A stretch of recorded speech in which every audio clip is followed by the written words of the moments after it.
साल होने वाले उत्तर प्रदेश विधानसभा चुनाव को लेकर सरगर्मी अभी से ही तेज हो गई है। कांग्रेस से इस्तीफा देने के बाद नसीमुद्दीन सिद्दीकी समाजवादी पार्टी में शामिल हो गए हैं। उनसे खास बातचीत की है लखनऊ से हमारे सहयोगी अमित मिश्रा ने। कभी बसपा सरकार में मंत्री रहे और बड़ा चेहरे के रूप में बसपा सरकार में जाने रहे काशीराम और मायावती के कभी खास माने जाते नसीमुद्दीन सिद्दीकी ने अब समाजवादी पार्टी का दामन थाम लिया है। हमारे साथ आज खास बातचीत करने के लिए मौजूद है। सर, समाजवादी पार्टी का आपने दामन थामा, फिर बीच में आप कांग्रेस भी गए थे, तो क्या कांग्रेस में वो चीजें आपको नहीं मिल पाई जो आपको बसपा में मिली थी, या आप उम्मीद करिए समाजवादी पार्टी में चीजें मिलेंगी? असल बात पे हर घर का अपना तरीका होता है रहन सहन का। तो कांग्रेस में जो काम होता है वो दूसरे नेचर का होता है। और मैं कांग्रेस में जब गया था तो उससे जाने से पहले 4 बार मेरी श्री राहुल गांधी जी से बातचीत हुई। इसके बाद मैंने यही कहा था कि जो हम लोगों का काम है ग्रास रूट लेवल में काम करने का, जो हमारा तरीका है, हम उसी तरीके से काम करेंगे। उस समय वो राहुल गांधी जी राष्ट्रीय अध्यक्ष भी थे।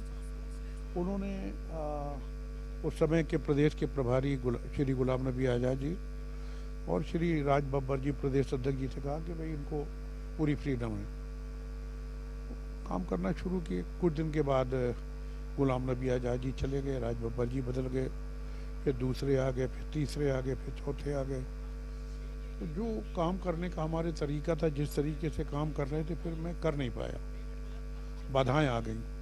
किस तरीके की बाधाएं आती थी? क्योंकि देखिए कांग्रेस पार्टी की अगर बात करें तो आपने, क्योंकि बसपा में आप 2007 में जब सरकार बनी तो उसके बाद आप बड़े पद पे रहे, काशीराम का माना जाता था कि आप बहुत खास रहे। तो बसपा में जिस तरीके से आपको काम करने का मौका मिला, क्योंकि आपको छवि जो रही वो जमीनी नेता के तौर पर रही है, कार्यकर्ताओं के संगठन में आप सक्रिय होकर के काम करते थे, तो आपको प्रभारी तो बनाया गया, पश्चिम यूपी का जो है प्रभारी भी बनाया गया था कांग्रेस में। तो क्या लग रहा है कि संगठन जो है उस हिसाब से काम नहीं कर पा रहा था जिस विचारधारा से आप आते थे, या विचारधारा नहीं मैच कर पा रही थी?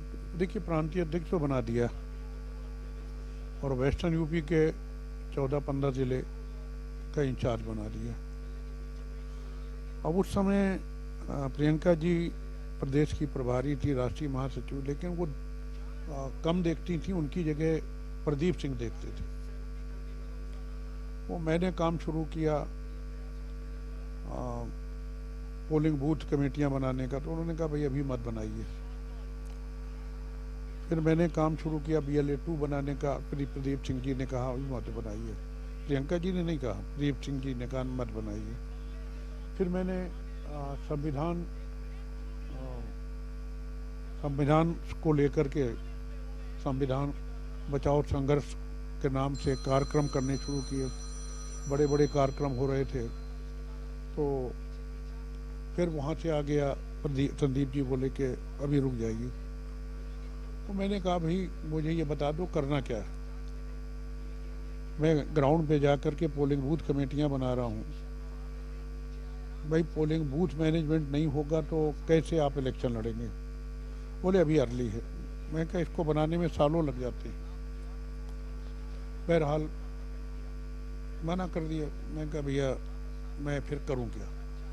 क्या कांग्रेस में आपको फ्रीडम नहीं मिल रहा था? जिस तरीके से कांग्रेस पार्टी में तमाम अन्य नेताओं ने छोड़कर आरोप लगाया था कि कांग्रेस जो है वो जो राहुल गांधी है या प्रियंका गांधी है, कुछ गिने चुने लोगों के बीच में घिरे हुए हैं, तो क्या आपको भी ऐसा महसूस हो रहा था कि कुछ लोगों के बीच में घिरे हुए हैं, जो अन्य कार्यकर्ता है उनकी बातें नहीं सुनी जाती? देखिए, मैं आरोप नहीं लगा रहा हूँ, मैं काम नहीं कर पाया। हर घर के काम करने का तरीका अलग होता है। आदमी जहां पर 36 साल काम करने का तरीका जिसका दूसरा बन गया हो कि ग्राउंड पे जा कर के, गांव पे जा कर के, जिनके घास फूस के मकान हैं, दीवारें भी घास फूस की हैं, छत भी घास फूस की है, उनके साथ बैठना, रात उनके साथ बिताना, उनके साथ खाना खाना, और सुबह जब चलना तो अगर उनका 200 खर्च हुआ, अंदाज लगाया 2,000 रुपये उनकी जेब में डाल देना। गरीब आदमी, मजदूर आदमी, कल आज हमने खा लिया, कल खाने के लिए उसके पास बचा कि नहीं बचा। तो इस तरीके का काम मैं नहीं कर पाया। मैं किसी पे कोई आरोप नहीं लगा रहा हूँ। मैंने कई बार कहा कि भाई मुझे वेस्टर्न यूपी या कोई छोड़ दीजिए, जो सबसे ख़राब ज़िला हो वो मुझे दे दीजिए। फिर मैंने कहा चलिए छोड़िए, एक गाँव दे दीजिए। मेरे हिसाब से काम करने के लिए किसी ने मना नहीं किया, लेकिन मैं काम नहीं कर पाया। फिर मैंने 12 दिसंबर 2025 को अपने प्रदेश प्रभारी अविनाश पांडे जी थे और अजय राय जी से मेरे भाई का रिश्ता है, उनसे मैंने कहा कि भाई मैं कोई फैसला लूँगा। पीसीसी में बहुत सारे लोग थे, उनके सामने कहा कि भाई मैं काम नहीं कर रहा हूँ। मैंने ये नहीं कहा मुझे काम नहीं करने दिया गया, मैंने कहा मैं काम नहीं कर पा रहा हूँ तो मैं कोई फैसला लूँगा। लेकिन उसके बाद भी जब कोई उनकी तरफ से पहल नहीं हुई तो 1 महीना 13 दिन बाद 24 फरवरी 2026 को मैंने कांग्रेस से रिज़ाइन कर दिया। इस रिजाइन को विचारधारा माना जाए कि विचारधारा का मेल नहीं हो पाया है, या 2027 का जो राजनीतिक समीकरण बनता दिख रहा है उसको लेकर के ये आपने पार्टी जो है कांग्रेस छोड़ी है? अगर वो समीकरण देख रहे होते, समीकरण क्या बन रहा है भाई, अलायंस होने की भी कोशिश हो रही है। अलायंस हो जाएगा तो समीकरण अगर जो सपा के लिए होगा वही कांग्रेस के लिए होगा। अलायंस के आसार दिख रहे हैं आपको? नहीं भाई, पार्लियामेंट के इलेक्शन में हुआ, राजनीति में मैं कुछ नहीं कह सकता, फैसला लेना है राष्ट्रीय अध्यक्ष जी को, होगा कि नहीं होगा उस समय की बात है। जब मैं कांग्रेस में था, आज की बात नहीं कर रहा हूँ, जब मैं कांग्रेस में था तब मैं कुछ और परिस्थितियां थी, आज कुछ दूसरी हैं, तो उन परिस्थितियों में बात कर रहा हूँ। होगा नहीं होगा ये हमारे राष्ट्रीय अध्यक्ष श्री अखिलेश यादव जी को तय करना है। एक सवाल ये उठता है, तमाम हमने जब आप देखा तो तमाम सोशल मीडिया पे एक चर्चा ये थी कि आप जो है राहुल गांधी से आपकी मुलाकात नहीं हो पाई, कई कार्यक्रमों में आप राहुल गांधी से मुलाकात करना चाहें, कुछ ही चेहरे थे जो राहुल गांधी के इर्द गिर्द घूम पाते थे, तो क्या ये भी बातें रही हैं, इस कारण भी कांग्रेस से जो है आपने नाता जो है वो तोड़ा है? मैंने आपसे कहा ना कि 4 बार उनके साथ पहले कांग्रेस ज्वाइन करने से पहले 1-to-1 बात हुई। किससे? राहुल गांधी जी से। आपकी राहुल गांधी से बात हुई थी? बात हुई तो कांग्रेस ज्वाइन करने से पहले 4 बार हम लोग दिल्ली में बैठे। 5वीं बार मैं यहीं बैठा था और 21 फरवरी 2018 को मेरे पास फोन आया। आपने डेट भी याद रखा है? ज्वाइनिंग की डेट याद है तो क्यों नहीं याद होगा डेट। 21 फरवरी 2018 को मेरे पास फोन आया कि नसीमुद्दीन जी कल आप कांग्रेस ज्वाइन कर लीजिए। मैंने कहा कि इतनी जल्दी तो बड़ा मुश्किल है, लोग कैसे पहुंचेंगे? बोले आप अकेले कर लीजिए, बाकी बाद में हो जाएंगे। वेस्टर्न यूपी के 4-5 जिले के लोग पहुंचे, उसमें 38 x MLA, ex minister, x MP थे। मैं उस टाइम पे मौजूदा विधायक था और AICC के अंदर और बाहर कहीं जगह नहीं थी। हमें सिर्फ 16 घंटे का टाइम मिला था। न तो ईस्टर्न यूपी के पहुंचे, न तो बुंदेलखंड के पहुंचे, न मध्य यूपी के पहुंचे, लेकिन वो 4-5 जिलों के लोग वहीं के दिल्ली के आसपास वाले वो पहुंच गए। तो इस तरीके से पार्टी ज्वाइन कर ली तो बात होती थी, लेकिन बाद में कुछ कम हो गई, उनकी व्यस्तता है। अच्छा, आपने समाजवादी पार्टी ज्वाइन किया है तो क्या लग रहा है कि कितनी बड़ी जिम्मेदारी आपको समाजवादी पार्टी में मिलेगी? क्योंकि आपने जब ज्वाइनिंग किया था तो आपने कहा कि जो भी पुराने लोग हैं हम उनको सीनियर मान के जूनियर के तौर पे काम करेंगे। ये सही बात ही है। मैं सीनियर जहाँ था वहाँ था। अगर मैं किसी घर में किसी पार्टी में आ जा रहा हूँ तो जो आज से पहले रहने वो हमारे सीनियर है ना, जो आज से पहले रह रहे हैं वो हमारे सीनियर।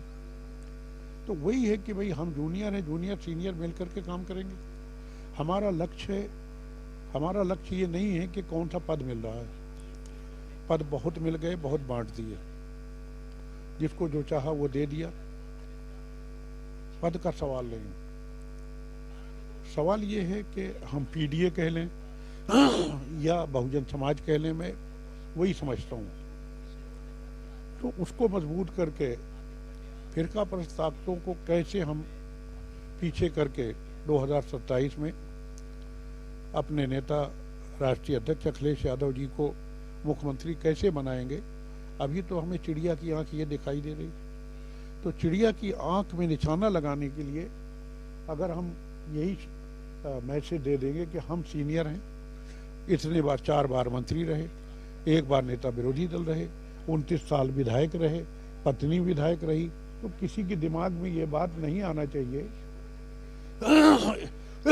इसलिए ये बात कही गई थी। कि हम आपके भाई जो बड़े हैं उनके छोटे भाई बन करके काम करने के लिए यहाँ आए। देखा जा रहा है कि जब से आपने समाजवादी पार्टी को ज्वाइनिंग किया है तब से एक सवाल पूरी तरीके से सोशल मीडिया की बात कर ले, तमाम राजनीतिक गलियारों में चर्चा हो रही है कि आजम खां के विकल्प के रूप में आपको देखा जा रहा है, क्योंकि मुस्लिम बड़ा चेहरा समाजवादी पार्टी के पास आजम खां के जेल जाने के बाद जगह खाली हो रही थी, तो उसको भरने के लिए आपको बैठाया गया। आजम खान साहब की बराबरी मैं नहीं कर सकता, मेरे बड़े हैं, सीनियर हैं, और ये बात मैं अभी से नहीं कह रहा हूँ, समाजवादी पार्टी में आने से पहले कह रहा हूँ।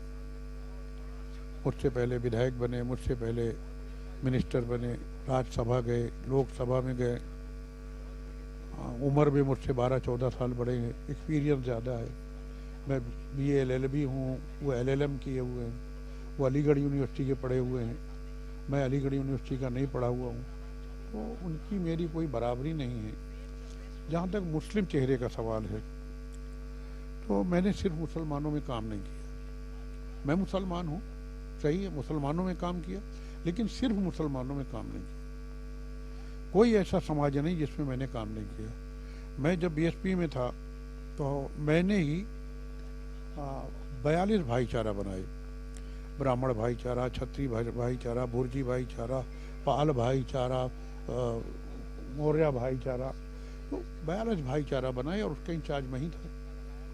तो अगर मैं मुस्लिम चेहरा हूँ तो ब्राह्मण भाईचारा, क्षत्रिय भाईचारा, वैश्य भाईचारा, सिख भाईचारा, ईसाई भाईचारा, यादव भाईचारा, कुर्मी भाईचारा, पारसी भाईचारा, कहाँ इनका इंचार्ज मैं क्यों? देखिए, बहुत बहुत धन्यवाद आपको बातचीत करने के लिए। साफ तौर पे नसीमुद्दीन सिद्दीकी थे, इन्होंने सपा ज्वाइन कर लिया और पूरी तरीके से रणनीति बता दी है कि किस तरीके से हम बूथ स्तर पर काम करेंगे और जो भी राष्ट्रीय अध्यक्ष का निर्देश होगा, दिशा निर्देश होगा, उसी के आधार पर हम काम करेंगे। वीडियो में राज के साथ प्राइम न्यूज़ लखनऊ।